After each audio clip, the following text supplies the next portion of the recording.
The craziest trade deadline in recent memory has come and gone, and we have no time to waste, so we're digging right in to some of the biggest moves. We're going to break them down on a surplus value perspective. So what I'm doing here, I did a similar video to this where I looked at potential trades, but now that we actually have some trades, we can see how this model of mine that I kind of jankily put together lines up. The Mason Miller trade is a huge one, a controllable reliever, one of the best in baseball, going for one of the best prospects in all of baseball. Let's break it down. So what I'm doing here, and I'll link to this in the video description where I break it down a bit more. I'm going to run through it quick here. Basically, what are you paying Mason Miller over the years of control you have? What's he projected to do from a performance standpoint? So I'm using some Fangraphs projected WARs here. And then I'm valuing that WAR, basically looking at how much is that individual WAR worth that the player's producing. And then you come up with a surplus value number. So I peg Mason Miller as having about $26 million of surplus value. JP Sears is right around $17 million. Again, based on what you're paying him relative to the WAR, you combine that together, you get $44 million. So then, as the Athletics, you're going, we have $44 million worth of surplus here. We need to get back something along that line if we're going to trade these two guys. So the Padres offered, and the Athletics eventually accepted, Leo DeVries, who's one of the best prospects in all of baseball. We rarely see guys get moved inside the top 10 in rankings. I think Eric Longenhagen of Fangraphs has him more in like the 20s, but a lot of sites have him top 10.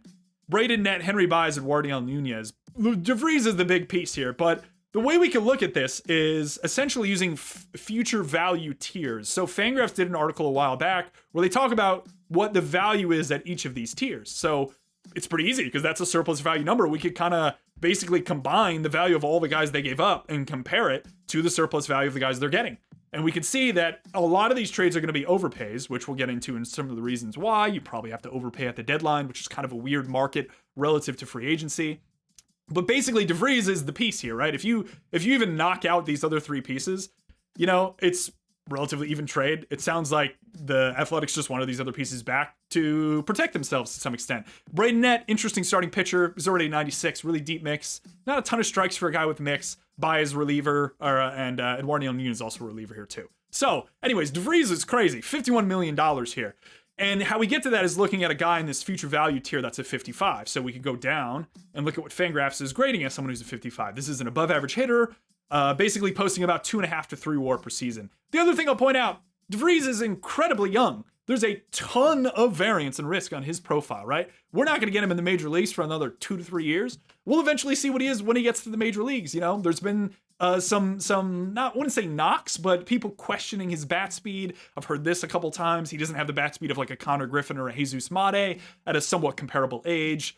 But, you know, he's a really twitchy guy. I think most people think he could stick at short. I know Longenhagen has some hesitations there, but he's a really good hitter. And he's a name that I imagine the Padres brought to the table for some other big controllable starting pitchers. But instead, they go with a reliever, which is crazy. Mason Miller has an injury history. He throws really hard. I think even some of these projected WAR calculations on the left side here are perhaps aggressive because these are almost assuming health to some extent. I am discounting them slightly in terms of that future value WAR projection. So you're baking in some risk overall, but man, this is a lot to give up for a reliever in JP Sears, who's kind of a weird, distinct release traits guy that the Athletics did a pretty good job with this year, giving another breaking ball and a cut or two. Again, he's low velo, weird angles. Again, he's just a weird pitcher overall. This one is kind of blowing my mind. The main point here I want to point out is that we saw, and I'll talk about in this video, a lot of overpays on relievers. This seems like a relatively common thing, which makes me think perhaps the value that I'm looking at, or at least the projected WAR here, is just one that is not necessarily accepted a lot in organizations. You know, we've heard some other orgs say they're not going to pay up for relief talent. You heard Jed Hoyer say this about the Cubs, implied at least in his post-deadline presser. But the Padres don't care, partially because it's AJ Preller, and I think he just believes most prospects, I wouldn't say don't matter, they obviously very much matter to them as an organization, but he just thinks there's a lot of risk in them. So he doesn't mind overpaying for the last 3 outs of a game. And I wouldn't say it's old school, but it's an interesting blend of philosophy. You could also go to the angle of, okay, if you think this is a $13 million overpay, how do you value playoff impact, right? The Padres are probably going to get one of the wild card seeds. We'll see if they can hop over to the Dodgers with some of the upgrades they made. So again, if you can reconcile to about $13 million here between, you know, the importance of having 2 closers in the back end of your pen between Robert Suarez and Mason Miller, and also the monetary side of having this guy in the playoffs, getting playoff outs potentially deep into the playoffs, you could see how what seems like an overpay because Miller has this much control is maybe not that much of an overpay. So it's fascinating. And we could jump, I'm going to skip actually to Duran here, who's in a somewhat of a similar situation. This, of course, goes Phillies to Twins, Twins to Phillies, Duran from the Twins. And similar spot, his surplus value as a whole. Again, reliever projections are really hard because there are not a lot of projection systems that see relievers as more than like a 1 to 1.5 WAR guy going forward. And the variability of relievers in general and the injuries, given the velocity, I just wonder whether there's more risk embedded. But again, teams seem to be comfortable overpaying. This trade for me, Duran for Abel and Ta'it, I believe his last name is pronounced. I think this was a win-win because again, the value we're looking at here is going, okay, you're paying Duran this. Again, I'm kind of projecting arbitration here to some extent overall, I would say. But I think it's roughly accurate for the most part in terms of just increasing year to year. Again, you're projecting him around 1 to 1.3 in WAR. The value of that WAR gives you an $11 million surplus. So you go to the Philly side, they give up Mick Abel to the Twins, who's a pitcher, right-handed high schooler, took a long time to find his command. Once he eventually found that command, kind of took off this year, took a big step. Stuff models really like him. Fun breaking balls. The approach of the fastball is interesting. And I want to point out the main thing with this is that one of the things, you look on the right side, I mentioned these future value tiers. I mentioned this in the prior video. Again, linked in the video description if you want more info around this stuff. Essentially, I think one thing I failed to do in the prior video is point out, so I'm going to highlight two things here. I want to highlight, let's go with the pitching side specifically. These two value tiers, I'll highlight it and we'll do it in yellow, neon yellow. So 50 future value, we go down to a sheet and go, okay, that's a number 4 starter. Obviously some embedded risk. Maybe he's better, maybe he's worse. Looking at about 2 WAR per season. You go down to 45 plus, that's kind of in that 5 window, 1.5 WAR. Plus, meaning that this guy's a chance to kick up into the 50 future value tier. The monetary differential here is massive. It's about $15 or so million, right around that. Obviously, there's some gradation here, which is something I didn't do a good job pointing out, and I want to emphasize again. So, if the Phillies look at this like a $2 million overpay, they perhaps value Mick Abel presently as a 45 plus, which again is this tweener 1.7-ish WAR per season guy. Now, if you're the Twins, you could look at this a little bit differently and go, okay, I think he's a 50 future value pitcher. And then it shoots up the overpay, right, to $18 million, where the Twins go, yes, absolutely, we'll give up 2 years of control beyond this season of Duran for Mick Abel, who he thinks on our rotation for the next 5 or 6 years along that line. Now, the reality is Mick Abel's value probably comes in somewhere between here, between the $7 and $23 million mark. So I just want to point out on all these prospects we're looking at, you can play around with the value tier and get to a variety of windows of value. So, for example, if you think he's in between the 7 mil and 23, then you're probably thinking he's around, 15 mil? 3, 1, 2, 3. Right? It's a $10 million overpay. So you could really play around with the variance here on these guys to make this stuff work. And that's my main point that I want to do on this trade. Again, to me, this is a win-win. I think the Phillies need the pen help. They have starting rotation depth, even with, I believe, Ranger Suarez is a free agent this offseason. Mick Abel, not much value to them. Get a guy like Duran, who's going to absolutely light up Citizens Bank Park with his walk-in, walk-out music, or whatever you want to call it. Really fun trade. This is a win-win. This is the one that I think I'm most confident is like a nice trade for both sides, I would say. It's given up a lot. It's just not something the Phillies are too worried about, I don't think, overall. Let's go to Shane Bieber next. This is an interesting one. So Bieber, obviously off Tommy John, rehabbing in the minors right now. I think if you throttle him into the postseason as the Blue Jays, you probably get some innings out of him. So maybe this projected WAR number should be a bit higher. But you have a player option at about $16 million next year, which I'm gonna price in as if he accepts, and then he posts about a 1.8 WAR season, in which case he's a tiny amount of surplus value. I'm not entirely sure. Maybe he opts out, and that would be not great for the Blue Jays, in my opinion, because they gave up Carl Steven, who is a guy who's kind of like a pop-up arm this year. He's a heavy fastball guy at Mississippi State, really good zone rates, ton of carry on the pitch. I actually wrote about him in my Substack for premium subs. I encourage you to check that out. Also linked in the video description. But he's valued, I think, squarely in the industry as around like a 50. So he's a number 4 starter going forward. Really good zone feel for the 4 seam. He does not walk a lot of guys. He goes to an organization in the Guardians that does a pretty good job with these kinds of pitchers. I think the split here is really good for Steven. Perhaps there's some things with the slider they could play around with. But if you believe that he's a $23 million guy, which is right at that 50 future value tier, I don't think there's as much debate on him as perhaps there could be on a guy like Abel. This is a pretty big overpay by the Blue Jays to get Shane Bieber, especially if Shane Bieber pitches really well into the postseason and opts out. We're looking at about a $20 million, 18 or so, as I'm saying right here, overpay. This, I think, was the sneakiest pitching prospect moved at the deadline. I'd argue one of the best as well. There's not a lot of other names that moved around that I think have like true starting pitcher upside at the major league level. To me, it's Carl Steven. Great name too. It's a Khal Drogo, little House of the Dragon, Game of Thrones stuff. Anyways, I digress here. Eugenio Suarez. Let's go overpay. I think it was a big overpay. Let's talk about an underpay. Suarez. This one baffled me. This one happened late. I believe it was Wednesday night into midnight. I saw Passan tweeting about it.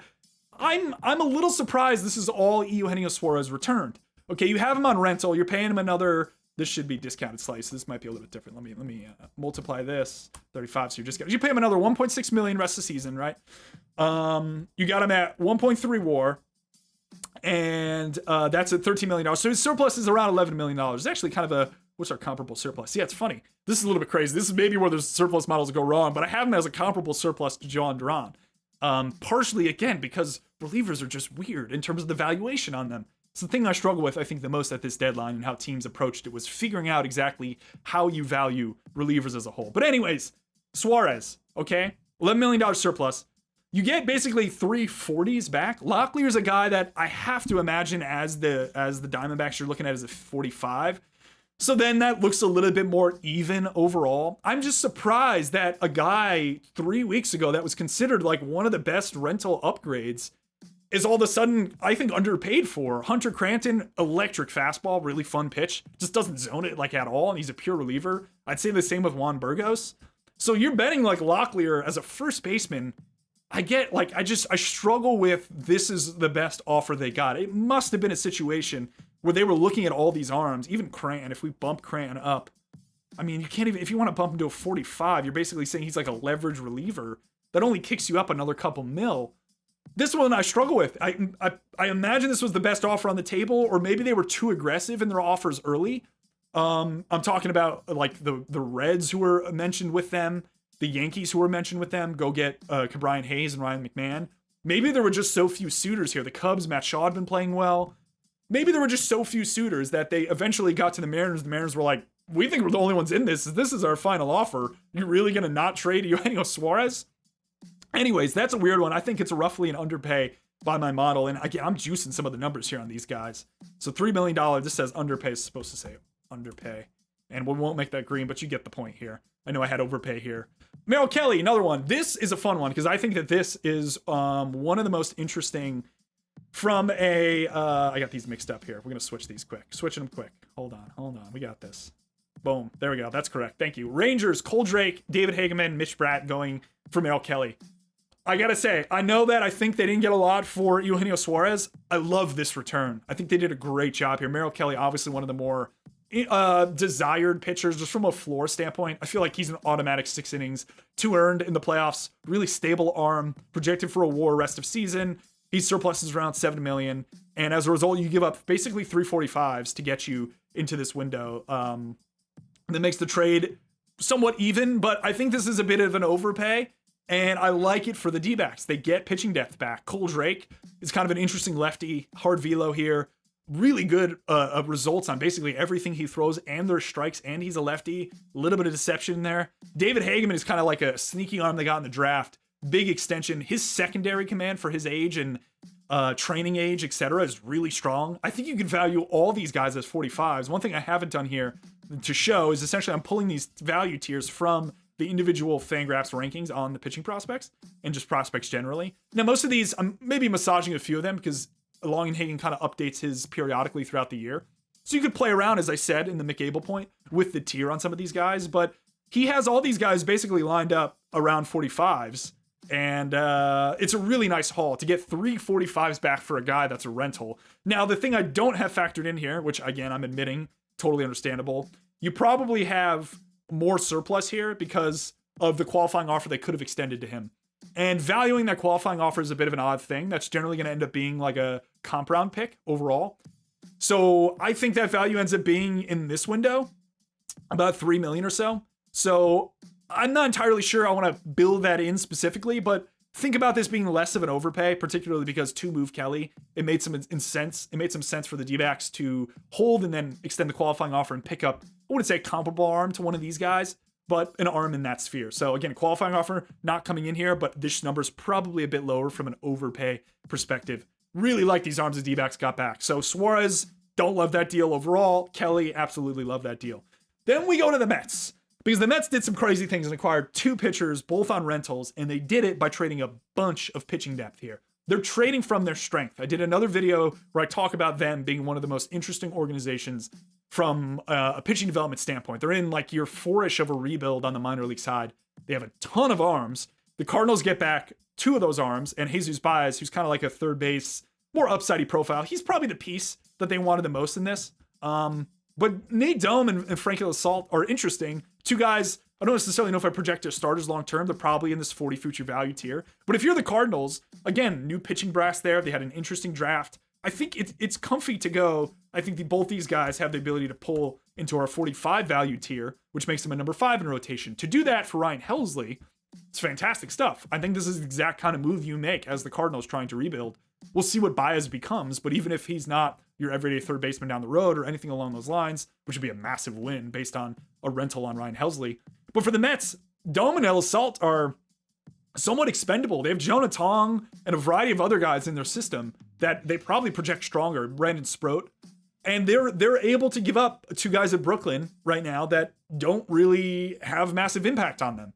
And I think that raises an interesting question along the lines of, we can attach these individual numbers to players, but if you're David Stern sitting in there and going, you're telling me we get Ryan Helsley, make a push, have one of the best bullpens in baseball, and we're giving up 2 arms that we don't necessarily need because of the ability that we have to acquire and develop pitching talent.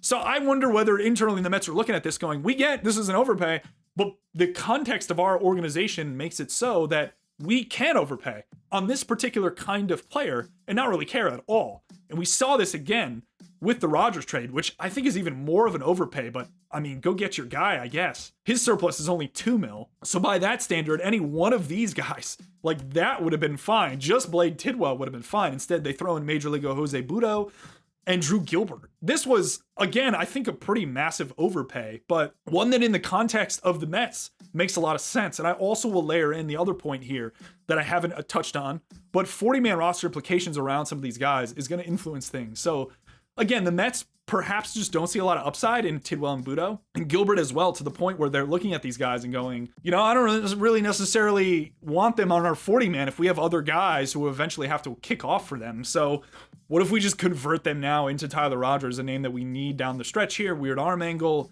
incredible results for an extended period of time. He's been used a ton as well. And we'll go from there. So Rogers, this is, again, a smash overpay. But I think, again, in the context of the Mets having a lot of pitching depth, and in the context of the Mets, 40-man roster implications here, there aren't a lot of those spots. Let's save them for Sproat, Tong, etc. The Mets trade a bunch of pitching assets here for 2 relievers on rental. It's kind of crazy. Couple more trades here. Brian Hayes going to the Reds is a fascinating one, and it helps us get our heads around this surplus value number, which isn't gospel. I want to point that out. I probably should have pointed it out earlier. But anyways, I think the point here is that how you get to your surplus value matters. Brian Hayes, the majority of his projected WAR here is coming through his defense. He's a very bad hitter. He has been very bad for a couple of years. He's an obvious pull fly ball candidate. Swings a little jacked up. Great American's a great place to hit. Does he have the ability to start pulling more fly balls to run into 15 homers?